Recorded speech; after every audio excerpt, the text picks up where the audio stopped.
আজকে যে কাহিনীটা আমি শোনাবো খুব ভয়ানক একটা কাহিনী। তো এই পডকাস্টে রয়েছেন পিঙ্কি। তো পিঙ্কি এই 3টে ভূতের কাহিনী আপনাদেরকে শোনাবে, তো আপনারা শুনতে থাকুন। আমাদেরই গ্রামেরই ঘটে যায় একটি কাহিনী, যেটা আজকে আমি বলতে চলেছি। তার সাথে এমন কিছু ঘটনা ঘটেছে যেটা আমরা নিজের চোখে ছোট্টবেলায় দেখেছি জিনিসটা, এখন বড় হয়ে সেটা এহসাস করতে পারি যে তার সাথে কি ঘটেছিল। এখন বুঝি জিনিসটা কি, তখন বুঝতাম না, তো শুধু চোখেতে দেখেইছি। তার সাথে হয়েছিল কি, সে তখন মাধ্যমিক কিসে পড়তো কিসে? মাধ্যমিকে পড়তো।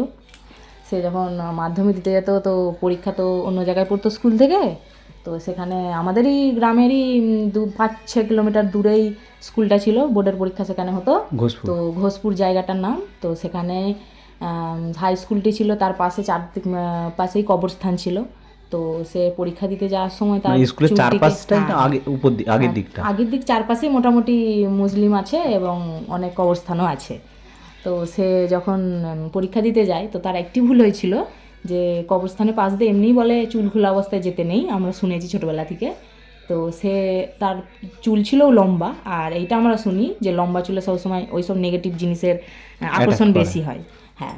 তো সে চুল খুলে যায়, আর চুল খুলে যাওয়ার সময় শুনেও ছিলাম যে সে থুতু ফেলে ফেলেছিল ওই কবরস্থানে, জানতো না যেটা কবরস্থান বলে। হ্যাঁ, তারা সাইড দিয়েই যাচ্ছিল, আর সে জানতো না যে এটা কবরস্থান, আর অজান্তে এসে থুতু ফেলে ফেলে কিছু কারণে।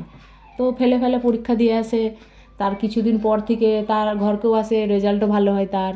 কিন্তু কিছুদিন পর থেকে তার ধীরে ধীরে যেমন কেমন একটা হয়ে যাচ্ছিল, কিছু খেত না, ধীরে ধীরে রোগা হয়ে যাচ্ছিল, শুকোতে থাকছিল, কারোর সাথে কথা বলতো না, কাউকে দেখলে ভয় পেয়ে যেত। ফাঁকে বেরাতো না? হ্যাঁ, বেরোতো না, সবসময় অন্ধকারের মধ্যে থাকতো। তো তখন তারা ঘরে সবাই জিনিসটা দেখে, লক্ষ্য করে যে আচমকাই কেন এরকম হতে থাকে। তারা ডাক্তারের কাছেও নিয়ে যায়, ডাক্তাররাও সব চিকিৎসা করে দেখে ফেলে। তারাও কিছু বুঝতে পারে না যে হ্যাঁ কেন, কিসের জন্য হচ্ছে, ওষুধ সব কিছু দিয়ে তারা চেষ্টা করে, তারপরেও তাদের কোনো ঠিক হয় না। তবু ঘরকে নিয়ে আসে, সবার সঙ্গে দেখা করানা, সবাই দেখতে যাও, আমরাও তখন দেখে এসেছি। তখন আমরা ছোট, অতটা আমরা জানতাম না যে কি, আমরা যে দিদি দিদি করতাম, আমাদের দিকে তাকাতেও না, আমাদের দিকে কথাও বলতো না। আর সবাই যে যেত যে আমি কে, কাকিমারা জেঠিমারা সবাই জিজ্ঞেস করতো বল আমি কে, কিন্তু সে কাউকেই চিনতে পারতো না। যখন বুঝতে পারতো না তখন ঘরে যেত? হ্যাঁ, কেউই চিনতে পারতো না, কাউকেই চিনতে পারতো না, খেতো না, সব সময় ঘরবন্দি চুপচাপ। ধীরে ধীরে কেমন একটা হতে থাকে। তারপরে সবাই বলে যে কিছু যদি ভিতরে কোনো রকম বড়সড় রোগ হতে পারে, তো তোমরা বড় ডাক্তার দেখাও। তো তাদের সবার কথা শুনে, তাদের সেরকম পয়সা করে খুব একটা ছিল না, খরচা আগেই হয়ে গেছিলো, তবু তারা সবার কাছ থেকে বলে সবাই কিছুটা সাহায্য করে, পাড়ার লোকেরা। গরিব প্রচুর ছিল। হ্যাঁ, খুব গরিবও না, মানে খরচা হয়ে গেছিলো আগেই ডাক্তারের পেছনে। তো তখন সবাই সাহায্য করেছিল, সাহায্য করতে পাড়ার লোকেরাই। তো বড় তাকে কলকাতায় নিয়ে যায়, বড় ডাক্তারকে দেখায়। তো সেখানে গিয়ে ডাক্তার সব কিছু টেস্ট করলো, যে সব কিছু তো নর্মাল, ঠিক আছে, কথা বলছে না কেন, একদম পুরো ফুললি স্টপ কথা বলা বন্ধ। হ্যাঁ, পুরো স্টপ কথা বলা। তখন তারা শক দেয়, শক দিতে একবার মা বলে ডেকেছিল, ব্যাস, তারপর আর কোনো কোথাও নেই, আর কিচ্ছু না। তারা ওষুধ দিল যে এটা করে দেখো, এরপরেও যদি কিছু না হয় এটা আমরা কিছু করতে পারবো না। ঘরকে চলে আসে নিয়ে, কিছুই হয়নি, চুপচাপ ওই রকমই একই জিনিস দিনকে দিন আরও কেমন হয়ে যাচ্ছিল, আরও শরীর যেমন তার কি হয়ে যাচ্ছিল। খেতে পারতো না? টুকটাক খেতোই না, সবসময় অন্ধকারে বসে থাকতো ঘরের মধ্যে। তারপরে কেউ একজন বলে যে বড় কোথাও একটা কালী মন্দির আছে, এই মুহূর্তে আমার কালী মন্দিরটার নাম মনে নেই। তো কালী মন্দিরে তাকে নিয়ে যায়, কালী মন্দিরে নিয়ে যেয়ে খুব বড় জাগ্রত কালী মন্দির। সেখানকে যাওয়ার পরে তা সব কিছু গুণানাগুনি সব শুরু হয়। তো তখন ঘরের লোকে যেটা বলে, তারা ঘরের লোক শুনে একদম চমকে গেছিলো যে কী ঘটেছিল তার সাথে। তো প্রথমেই তাদের ঘরের লোককে জিজ্ঞেস করেছিল যে সে কোথাও কবরস্থানে গেছিল নাকি, বা চুল খোলা অবস্থায় কোথাও গেছিলো নাকি। তখন হ্যাঁ, গুলিনটা তাদেরকে জিজ্ঞেস করছে গোনানার পর। তখন বলে হ্যাঁ, এইরকম পরীক্ষা দিতে যায়, যেখানে মাধ্যমিক পরীক্ষার পড়েছিল, বোর্ডের পরীক্ষা সিট পড়েছিল, সেখানে পরীক্ষা দিতে যেত, সাইডে কবরস্থান ছিল, চুলটা খোলা ছিল নাকি সেটা আমরা জানি না, তবে ঘর থেকে বেরিয়ে গেছিলো চুল খোলা অবস্থায়, তার বাড়ির লোক এটা জানাই। তারপরে এটাও বলে যে আশেপাশে কেউ বিষ খেয়ে মারা গেছে কিনা। এটা একটা মতলব কি বলবো, মানে অবিশ্বাস্য একটা ঘটনা, যে হ্যাঁ পাশেও কেউ একজন, তাদেরই ঘরের আগের দিকে, তাদের নিজেরই সম্পর্কর একজন কাকা হয়, হ্যাঁ পাশের বাড়ির, সে বিষ খেয়ে মারা গেছিলো। একটা কামার শালা ছিল, সেখানে কামার শালায় তিনি সে বিষ খেয়ে ওখানেই মারা গেছিলো। মানে কামারশালা যেটা হ্যাঁ হ্যাঁ, তাদের পাশের বাড়ি, তাদের পাশেই একদম তাদের বাড়ি ছিল। তো কামার শালায় যে বিষ খেয়ে মরে গেছিলো, ওই ভূত এবং আগেকার অনেক দিন আগেকার কোনো একজন গলায় দড়িতে মারা গেছিলো ওখানে তারা, হ্যাঁ ওখানেই কোথাও হবে, পাশাপাশি আগে অনেক আগে, হ্যাঁ। তো ওর যে গলায় দড়ির যে রশ্মিটা, সেই রশ্মিটা যে তাদের নতুন ঘর, সেই নতুন যে ঘর বানিয়েছিল তাদের ভিটেতে রশ্মিটা রয়ে গেছিলো। তারা জানতোই না এখানে কোনো রশ্মি আছে, মাটির নিচে রশ্মি আছে সেটা কি করে কেউ জানবে। তো তার উপরে ঘর হয়। তো একসাথে 3টে ভূত তাকে আকর্ষণ করে। এক তো বিষ খাওয়া ভূত, 1 নম্বর 2 নম্বর, মানে তিনটে আত্মা, তিনটে একসাথে আত্মাই একসাথে জড়িয়ে একসাথে সব একটা নেগেটিভ এনার্জি ধরা থেকে একদম একসাথে 2টো নেগেটিভ এনার্জি যুক্ত হয়ে তাকে অ্যাটাক করেছিল। তো আর গোলায় দড়িতে ভূত, আর 3 নম্বর যেটা, ওটা হচ্ছে মুসলিমদের যেটাকে জিন ভূত বলা হয়। তো 3টে ভূত একসঙ্গে তাকে ধরেছে এবং ওটা থেকে বেরানো খুবই মুশকিল। তবু ঠাকুরমশাই যিনি গুণী ছিলেন তিনি বলেছেন যে ঠিক আছে, আমরা তবু চেষ্টা করব ঠিক করার জন্য। তো তারা কবজ, ওষুধ এবং ফুল তার মাথায় ছোঁয়ায় এবং তাকে একটা কবজ দিয়েছিল, যেটা পরার পর থেকে ধীরে ধীরে একটু ঠিক হতে লাগছিল, সবাইকে চিনতে লাগছিল, খেতে লাগছিল, বাইরে একটু বেরোতো, কিন্তু বেরোলেও একদম পুরোপুরি যে আগের যেরকম ছিল সুস্থ, সেই রকম ছিল না। বাচ্চাদের মতো হয়ে গেছিলো, যেমন কেমন 16 বছর 17 বছরের মেয়ে, সে যেমন বাচ্চা যেরকম খেলে, ঘুরে বেড়ায় সবার সাথে, তো সেই রকম হয়ে গেছিলো। তো ওই রকম ঠিকই ছিল সব কিছু, বাকি এই জিনিসটা চেঞ্জ হয়নি যে সে আগের মতো আর হতে পারেনি। মানে তার মধ্যে যেমন বাচ্চা ভাবটা এসে গেছিলো। তো সবাই বলে বিয়ে দিয়ে দাও, বিয়ে দিয়ে দিলে হয়তো ঠিক হয়ে যেতে পারে। তো যখন বিয়ে দিবে তখন বয়স প্রায় 18-19 হয়ে গেছে। আর তো ওই রকম মেয়েকে তো কেউ শুনলে বিয়ে করতে চাইবে না, তাই বিয়েই হবে না প্রথম। তাই তাকে 40 বছরের একটি ছেলের সাথে তার বিয়ে হয় এবং তার হ্যাঁ, এবং তার একটা আঙুলও কাটা থাকে, মানে লোকটা। তো তার আঙুল কাটা, এও একটু এইরকম বয়স হয়েছে, তাই সেই লোকটি আমাদের পাড়ারই দিদি তাকে বিয়ে করে। ওই রকম বিয়ের পরে ঠিকই ছিল সব কিছু, বিয়ের পরে যেমন ছিল সেরকম ছিল। না, তখন সেরকম কিছু ওইসব অসুবিধা থাকে না, ব্যাস বাচ্চার মতো একটু মানসিক ভাবনাটা একটু আলাদা ছিল। তো বিয়েও হয়, বিয়ের পর সেখানে তাকে সবাই ভালোবাসে। সে খুব সুন্দরই ছিল না দেখতে, দিদি খুবই সুন্দর ছিল দেখতে, সে ফর্সাও টুকটুকে ছিল দেখতে এবং সুন্দরও ছিল দেখতে। তো তাকে সবাই ভালোবাসতো খুব। তারপর বাচ্চা আসে পেটে, তো তার ছেলে হয়, তার ছেলেও হয় একটি। তো ছেলে হওয়ার 1 মাস 1.5 মাস পর সে আচমকাই বাথরুমে যায় চান করতে। এটা আচমকাই ঘটে যাওয়া ঘটনা, ওরকম কেউ ভাবতেও পারেনি যে হ্যাঁ এইরকম তার সাথে আর পরে এরকম হতে পারে, যে মানুষ এরকম ঠিক হয়ে যাওয়ার পর এইরকম কিছু হতে পারে। কী কারণে জানি না, কবজ খুলে যাওয়ার কারণে বা কবজ তার কাছে ছিল না, বা যে কোনো কিছু কারণে, বা থাকুক তার রিয়াকশান হয়তো ফুরিয়ে গেছিলো, যে কোনো কারণে সে একদিন বাথরুমে স্নান করতে ঢুকে এবং বাথরুম থেকে অনেকক্ষণ না বেরোতে তার শাশুড়ি মা তাকে আওয়াজ দেয়। তো সে কিছু আওয়াজ দেয় না, আওয়াজ না দিতে বারবার ডাকতেই থাকে, কিন্তু দরজাটা এমনই ছিল যে সে নিজে খুলতেও পারছিল না, ভাঙতেও পারছিল না। তো সে সবাইকে ডাকে যে কেন বেরোচ্ছে না, অনেকক্ষণ গেছে স্নান করতে, এখনও কেন বেরোচ্ছে না।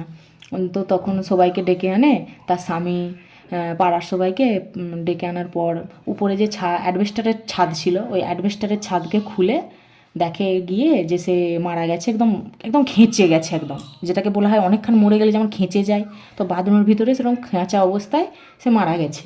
তো তাকে যখন বার করে আনে, ডক্টরের কাছে নিয়ে যায়, সবাই একটা জিনিসই শুধু লক্ষ্য করছিল সবাই, সেটা ডক্টরও বলেছে যে তার গোলায় যে দাগটা, বাথরুমের ভিতরে তো তাকে আর কেউ মারেনি, বাথরুম ভিতর থেকে আটকানো ছিল, উপরে ছাদ ভেঙে তাকে বার করা হয়েছে। তাহলে গোলায় এই দাগটা কিসের?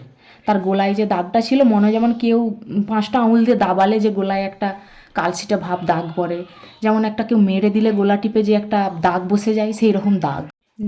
তাকে কেউ গোলা টিপে মেরেছে আর কি, নেগেটিভই কিছু জিনিস।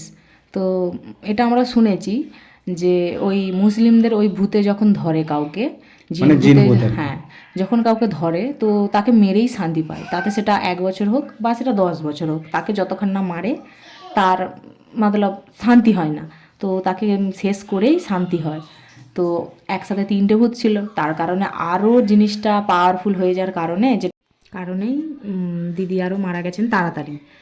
তো তাদের ফ্যামিলি থেকে ওই মন্দিরে যান, যেখানে তোর বাড়ির লোক, হ্যাঁ ওনার বাড়ির লোক ওই মন্দিরে যান, তার বাবা মা এবং তার একটা ভাই এবং বোনও ছিল। তো তাদেরও আরও চিন্তা থাকতো মনে যে একরকম একটা মেয়ের এইরকম হয়েছে, তো তার জিনিসটা তাদের উপর না পড়ে, হ্যাঁ, তো তাই তারা ওই মন্দিরে আবার যায়।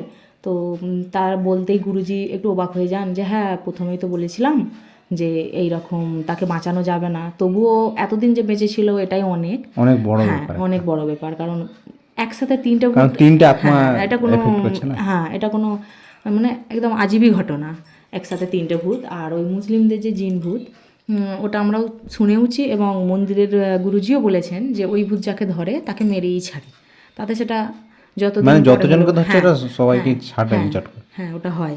তো তারা বলে তার বাবা মা যে আমাদের তো এখনও দুটো বাচ্চা আছে, তো তাদের প্রতি কোনো এফেক্ট করবে না। তো তখন তারা বলে না, ওই ভূত যার প্রতি আকর্ষণ হয়, যার প্রতি এফেক্ট করে, যার প্রতি মতলব আকর্ষণটা তাদের যায়, তাকেই মারে, তাকেই একদম মেরে ছাড়ে, যার শরীর ওটা প্রবেশ করে। বাকি দুজরকে কাউকে ক্ষতি করে না। তো আপনারা একবার তো ভুল করেইছেন, মেয়ে চুল খুলে গেছিলো এবং কবরস্থানের সাইড দিয়ে থুতু ফেলে গেছিলো। তো সেই ভুল, সেই ওইটা সবচেয়ে জিনিসগুলো, বড় ভুল না হ্যাঁ, এখন। তো সেই জিনিসগুলো না আর হয়।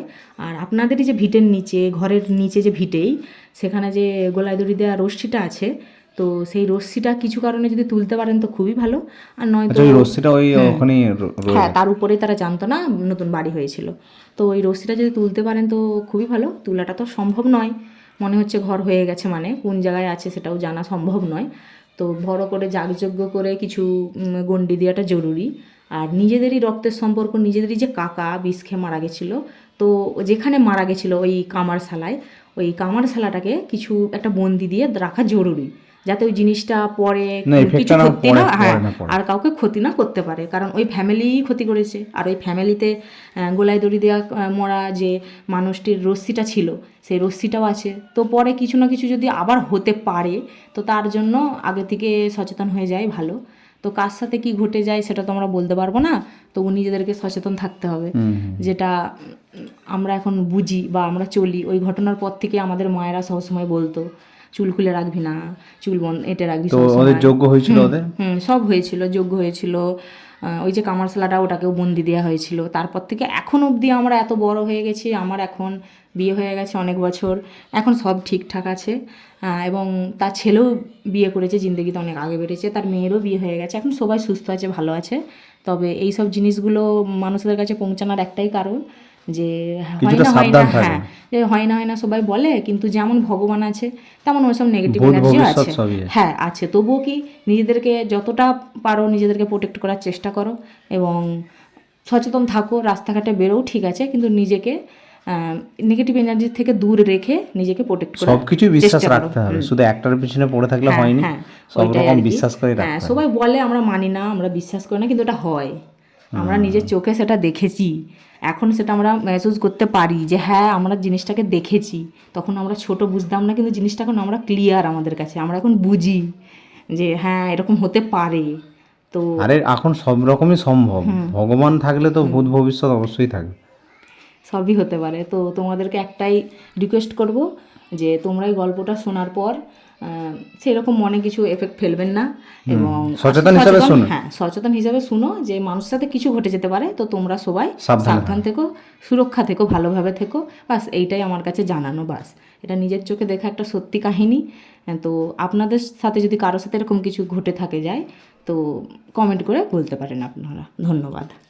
তো আজকের মতো এইটুকুই। কাহিনী যদি ভালো লেগে থাকে অবশ্যই চ্যানেলটা একটা সাবস্ক্রাইব করবেন, আর একটা লাইক করবেন, একটা শেয়ার করবেন, আর কমেন্ট করে জানাবেন। যদি কোনো ঘটনা বলার থাকে বা ঘটনা জানানোর থাকে অবশ্যই কমেন্ট বক্সে লিখে আপনারা পাঠাতে পারেন।